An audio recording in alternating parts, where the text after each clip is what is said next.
Welcome to Handmade Happenings. I'm Marissa and today I'm trying something new. So for Christmas I requested a few beginner craft kits for some different crafts that I was wanting to try. Today I'm starting with the first one, which is a bobbin lace starter kit. So this is a method of lace making that involves winding the thread onto bobbins. Not like sewing bobbins, but they look more like old clothespins, at least to me. And then you weave the threads back and forth, pinning them in place on the pattern, which is placed on top of a pillow.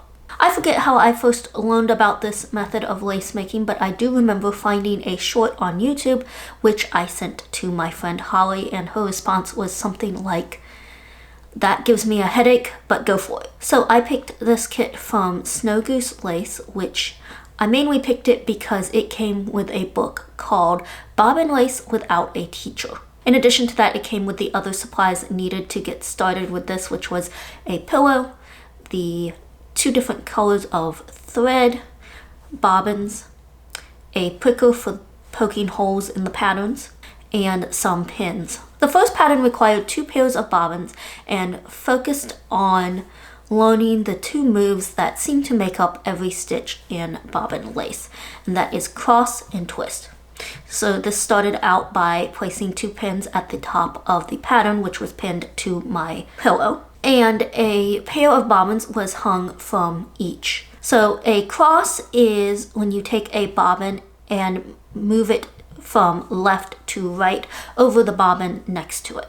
A twist is moving a bobbin from right to left over the bobbin next to it. A twist is typically done with 2 bobbins at a time, so like every other one picked up and moved over, whereas the cross is typically 1. The exception to that is when a twist is done at the end. It's like an extra twist at the end of the pattern before you start going back in another direction. But anyway, this first pattern is focusing on those 2 moves and is teaching the half stitch, which is literally just cross twist repeated over and over, and it creates kind of like a braid look. And as the pattern continues and moves further down, I will come to these dots that are marked on the pattern, which are where I poked holes earlier. So when the pattern comes down to it, a pin is placed in that dot in between the threads, and then the pattern continues.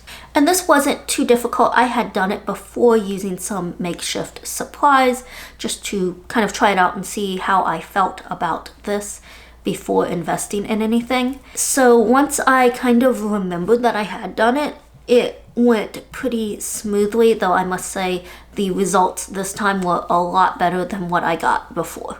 Pattern 2 required more bobbins. Most of them were white, but there was one that was blue, and that was considered the working pair. So this is teaching the whole stitch, and in it, the pair that starts on the far left, which was my blue threaded bobbin, worked its way across from left to right, and then back across from right to left. And it consisted of cross, twist, cross. And as this pattern went along, it added some variations to that just to show kind of the different looks you could get with the smallest change. I had some trouble with this one because I found that as I was going along, the pins are on the outer edges, and they seemed like they were really close together. Like I would put the pin in at the proper time, but while the pin would be up here, my work would be down here. So I don't know if maybe I wasn't pulling my tension tight enough, if that's what caused it, or why that happened. The other problem was just that I ran out of the working thread, which was the blue bobbins. And that was just my fault. I misread the instructions, and I was supposed to use double the amount of that thread compared to the white thread because of course it's moving back and forth, whereas all of the bobbins that were white were just kind of staying where they were. And because of that, I didn't get to the end of this pattern, but I was okay with that because this is another stitch that I had kind of practiced a bit. Again, it's just very repetitive, the way these first couple of patterns were set up for the most part, that once you kind of get into the habit of it, it just moves pretty quickly, and to me at least, it wasn't hard to get the feel for what I was doing. On to pattern 3. This called for 10 pairs of bobbins, which is a lot, but surprisingly less thread per bobbin, which I was a little skeptical about because there already wasn't that much thread being put on the bobbins to begin with, but it turns out that this pattern just didn't need as much, I guess. So this is teaching what's called torsion ground, and it is worked on a diagonal, which is where things start getting a little more complicated because at this point, instead of the pins only going on the edges and, going from the top down, they started going also diagonally, which to me meant that it seemed a little more likely that I was going to get lost as I was going through these. But once I got the feel for it and got going, I actually found it very soothing because much like the others, it was kind of repetitive, so that to me it's very easy to get into the groove and just keep going, which is good and bad. Because in this case, I couldn't just keep going because the entire thing was not just doing that. It introduced what are called spiders towards the middle of the piece. And I guess that gets its name because it kind of is like there's this little grouping of threads that's kind of oval shaped and then almost like legs coming out from it. So as I was getting closer to those, I started having to pay more attention because as you get closer to those, you don't finish the diagonal row. And so when coming up on that, I had to really pay a lot more attention than I was before that.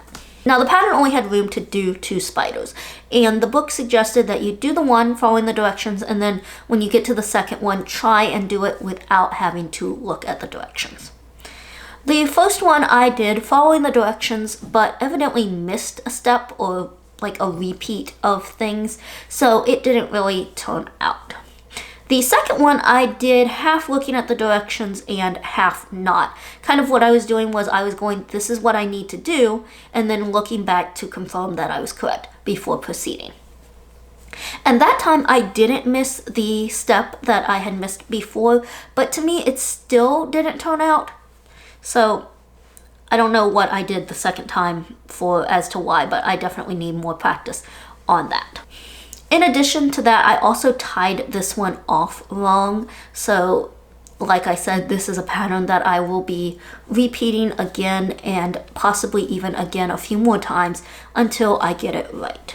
Now I am excited to keep on working on this, but this is where I've decided to stop for now, both for the sake of getting this video done and because I want to be able to continue working at the rest of it at probably a bit of a slower pace. I also figured this was a good spot to stop because at this point it's starting to really look like lace. Not exactly fancy lace, but lace nonetheless. But thank you for coming along with me as I tried this. I know I left a lot of details and information out of this video.